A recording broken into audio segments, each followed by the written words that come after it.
Policy choice जो है वो डिपेंड कर रही होती है on economic standing, trade balance along with the policy tools of exchange rate regime.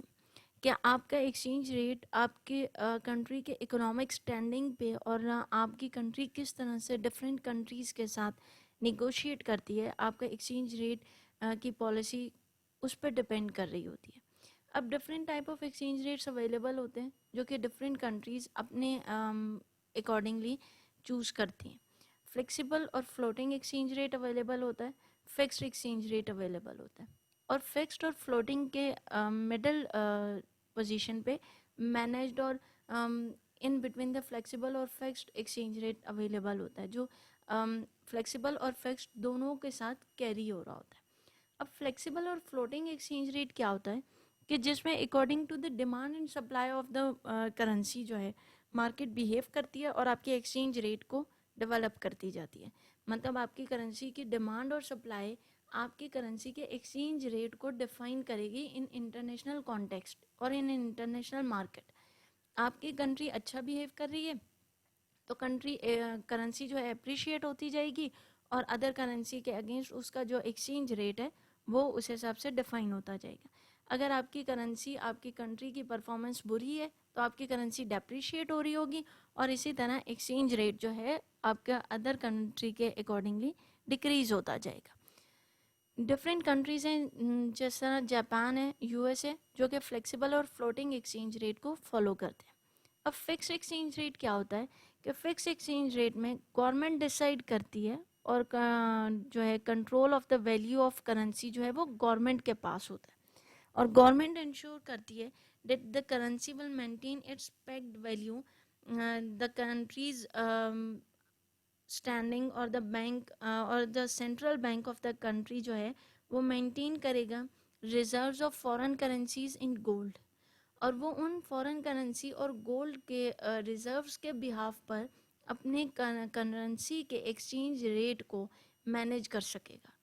अब फिक्स एक्सचेंज रेट किस तरह बिहेव कर रहा होता है कि आपकी कंट्री से फॉर एग्जांपल चाइना है वो फिक्स एक्सचेंज रेट को फॉलो कर रहे हैं तो उन्होंने डिसाइड किया हुआ है कि चाइना जो है वो से फॉर एग्जांपल 8 युआन पर डॉलर जो है वो डिसाइडेड है। अब चाइना की जो सेंट्रल बैंक है वो 8 युआन पर डॉलर पे अपने करेंसी को फिक्स रखता है और अपने पास डॉलर्स और गोल्ड का रिजर्व मेंटेन रखता है और उसको ग्रेजुअली इंक्रीज करता जाता है सो दैट जब भी किसी भी टाइम पर चाइना की करेंसी डेप्रिशिएट होने लगे और वो 8 युआन से इंक्रीज होकर 9, 10 और 11 पर मूव करना चाहे तो चाइना की गवर्नमेंट अपने पास मौजूद रिजर्व्स को सेल और बाय के फॉर्म में ले के जा सके और उस उन ट्रांजेक्शन्स के बिहाफ पर अपने एक्सचेंज रेट को वापस 8 युआन पर डॉलर पर मेंटेन कर सके। So this is the basic way जिसके थ्रू फिक्स्ड एक्सचेंज रेट जो है वो कैरी किया जाता है और जो आपका सेंट्रल बैंक है वो बाइंग और सेलिंग ट्रांजेक्शन्स में एंटर होकर रिजर्व्स के बिहाफ पर आपके सप्लाई और डिमांड कर्व को मेंटेन करता है। इन दोनों के अलावा एक ब्रेटन वुड्स सिस्टम था जो कि 1968-73 के बीच में था। ब्रेटन वुड्स सिस्टम में बेसिकली क्या था कि आपके करेंसी जो है वो डॉलर के अगेंस्ट पैक्ड थी। आपकी करेंसी डॉलर के अगेंस्ट थी और डॉलर किसके अगेंस्ट था? गोल्ड के अगेंस्ट। अब क्या हुआ कि ब्रेटन वुड्स सिस्टम जो है वो basically was the first example of a fully negotiated monetary system और an order intended to govern monetary relations among the independent states.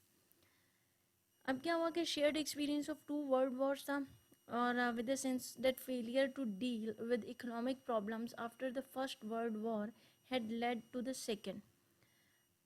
So the concentration of power जो है जो कि उस वक़्त यूएस और ब्रिटेन के पास थी, दे हैव डिसाइडेड कि हमें कोई ऐसा सिस्टम फॉलो करना चाहिए जो कि हमारे करेंसीज को, हमारे एक्सचेंज रेट को और हमारी ग्लोबलाइजेशन को मेंटेन कर सके और ग्रेजुअली जो है वो इम्प्रूव कर सके।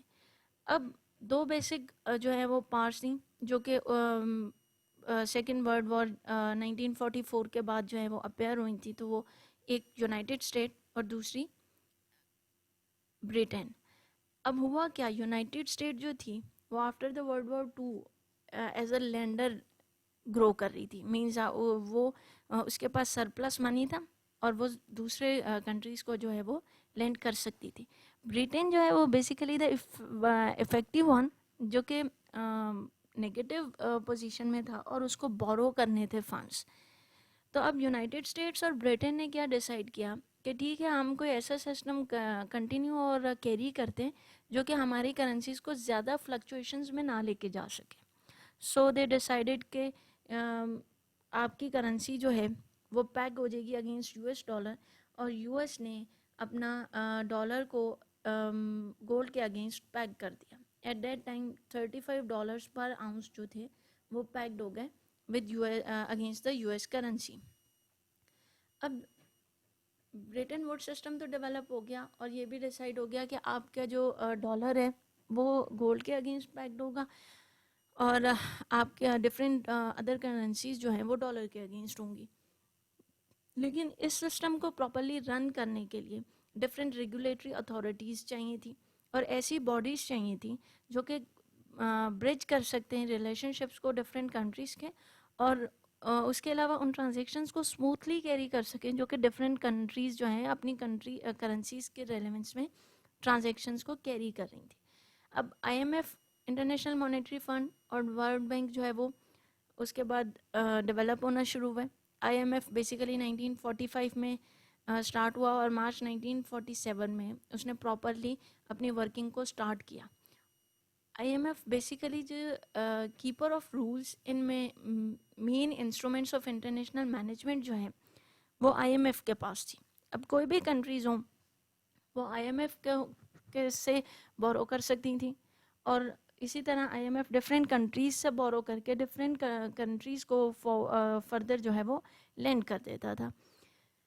टोटल जितना भी आईएमएफ किसी भी कंट्री को ऑफ़र कर सकता था वो किस चीज़ पे डिपेंड करता था, उस कंट्री के रिजर्व्स जो कि उसने आईएमएफ के पास रखे हुए होते थे उन पर डिसाइड होता था। और यूएस जो है वो 1/3 ऑफ ऑल आईएमएफ कोटाज जो है वो एलिजिबल होता था। इट मीन्स कि अगर आईएमएफ के पास 3 बिलियन है तो यूएस उसमें से 1 बिलियन लोन ले सकता है, जबकि अदर कंट्रीज़ का ये रेट जो है वो बहुत नॉमिनल था। अब ब्रिटेन वुड सिस्टम जो है वो रन तो हो रहा था, लेकिन मोस्ट जो अथॉरिटेटिव कमांड थी वो किसके पास थी, वो यूएस के पास थी। So the other countries gradually उन्होंने ये चीज़ ऑब्ज़र्व करना शुरू की कि हम जितना मर्ज़ी वर्कआउट कर लें, हम जितना मर्ज़ी डेवलप होने की कोशिश कर लें, लेकिन हमारी करेंसी क्योंकि यूएस डॉलर के अगेंस्ट पैक्ड है और यूएस डॉलर फर्दर गोल्ड के अगेंस्ट, तो हमारी करेंसी कभी भी ग्रो नहीं कर सकेगी। तो ग्रेजुअली जैसे ही ये चीज़ डिफरेंट कंट्रीज़ को रियलाइज़ होना शुरू हुई और उन्होंने नोटिस किया कि वो उनको जितना भी एफर्ट कर रहे हैं या जितना भी वो ग्रो करने की कोशिश कर रहे हैं उनकी जो कैपेसिटी है या जो उनकी बोरोइंग फंड्स हैं वो इंक्रीज़ होते जा रहे हैं, रीज़न बीइंग के डॉलर की वैल्यू अप्रिशिएट होती जा रही है। तो फिर उन्होंने डिसाइड किया और इस सिस्टम से रिवर्ट करना शुरू कर दिया और रिटर्न टू कन्वर्टेबिलिटी आना शुरू कर दिया।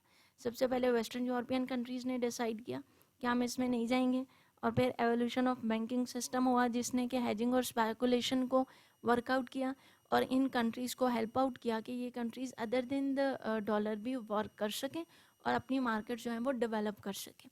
और फिर 58 के बाद 64 में जापान ने अपनी करेंसी को काफ़ी स्टेबलाइज पोजीशन में किया और उसके बिहाफ पर उसने भी इस ब्रिटेन वुड सिस्टम को निगेट किया।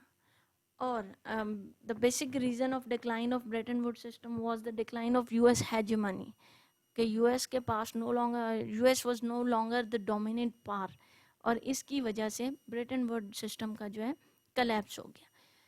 अब एक्सचेंज रेट में जब आपकी करेंसी मूव कर रही होती है तो आपकी करेंसी अप्रिशिएट भी होती है, अप्रिसिएशन ऑफ द करेंसी भी होता है, और करेंसी डेप्रिशिएट भी हो रही होती है, मींस डिक्रीज इन वैल्यू भी होता है। अप्रिसिएशन क्या होती है? Appreciation is a currency becomes more valuable, foreign currency cost less. Depreciation क्या होती है? A currency becomes less valuable, foreign currency cost more. अब इस डिफरेंस को किस तरीके से अंडरस्टैंड कर सकते हैं? से फॉर एग्जांपल करंटली जो डॉलर का रेट है वह ₹164.50 पर डॉलर, राइट? अब जब आपकी करेंसी अप्रिशिएट हो रही होगी, I am discussing in context of the Pakistani rupee, तो अगर आपकी करेंसी अप्रिशिएट हो रही होगी तो आप 164.50 से डिक्रीज करेंगे और आप 162.50 पे चले जाएंगे। इट्स मीन कि पहले आपको $1 परचेज करने के लिए 164.50 रुपीज़ देने पड़ रहे थे और अब आपको $1 परचेज करने के लिए 162.50 रुपीज़ देने पड़ रहे हैं। सो 2 रुपीज़ जो है वो आपकी करेंसी की वैल्यू इंक्रीज हुई है और आपको वो कम देने पड़ रहे हैं to buy the dollar. This is appreciation. Whenever there is an appreciation in your currency तो एक्सचेंज रेट जो है, वैल्यू जो है वो इंक्रीज हो जाती है आपकी, और आपकी कंट्री जो है वो मोर वैल्यूएबल हो जाती है और फॉरेन करेंसी के अगेंस्ट आपको लेस करेंसी जो है प्रोवाइड करनी पड़ती है। इसी तरह डेप्रिसिएशन कैसे होती है? से फॉर एग्जांपल अब करंट मार्केट रेट इज़ 164.50 और आपको पे करना पड़ता है 165.50। इट्स मीन के पहले कम देने पड़ रहे थे और अब ज़्यादा देने पड़ रहे हैं डॉलर को परचेज करने के लिए, तो आपकी करेंसी की वैल्यू जो है वो डेप्रिशिएट हुई है। This is the basic difference between the appreciation and the depreciation of a currency. कोई भी रीज़न हो, डिमांड एंड सप्लाई की हो, इंटरनेशनल मार्केट की डिफरेंट फ्लेक्सिबिलिटीज़ हो, इन्फ्लेशन है, आपकी कंट्री का इन्फ्लेशन है, या फिर ऑयल प्राइसेस हैं ग्लोबली, कोई भी चीज़ आपकी करेंसी की एप्रिसिएशन और डेप्रिसिएशन पर इफ़ेक्ट कर सकती है और आपका एक्सचेंज रेट अकॉर्डिंगली सेट होता है। This is the what we call the exchange rate. Exchange rate क्या होता है, किस तरीके से बिहेव करता है, और नॉमिनल और रियल एक्सचेंज रेट्स क्या होते हैं, फिक्स्ड और फ्लेक्सिबल एक्सचेंज रेट्स क्या होते हैं, और एप्रिसिएशन और डेप्रिसिएशन ऑफ अ करेंसी क्या होती है। This is all we have to discuss in this exchange rate lecture. Thank you.